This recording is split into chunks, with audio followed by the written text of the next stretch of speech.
আসসালামু আলাইকুম। মোবাইলের নেটওয়ার্ক সমস্যা, ইন্টারনেট স্পিড কম। আপনার যদি এরকম সমস্যা হয়ে থাকে, আমার এই ভিডিওটা আপনি শেষ পর্যন্ত দেখুন।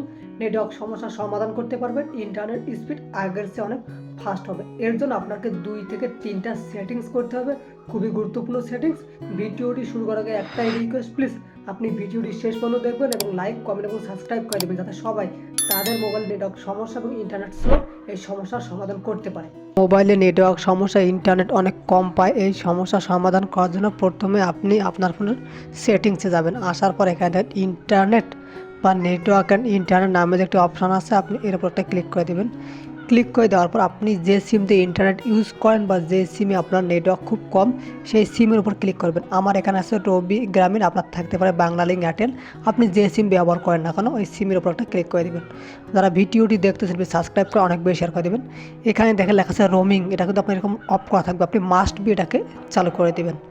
চালু করে দেওয়ার পর নিচের দিকে আসবেন, এখানে দেখেন মোবাইল ডাটা অলওয়েজ অনলাইন, এটাকে আপনি এভাবে অফ করে রাখবেন।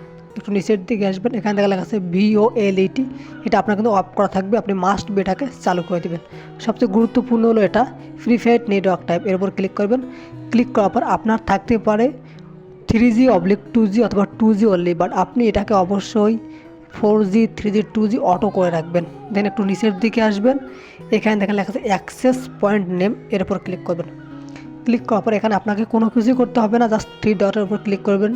ক্লিক করার পর রিসেট টু ডিফল্ট, এর উপর ক্লিক করবেন। ক্লিক করার পর আপনি ওকেতে ক্লিক করবেন, জাস্ট আর কোনো কিছু করতে হবে না।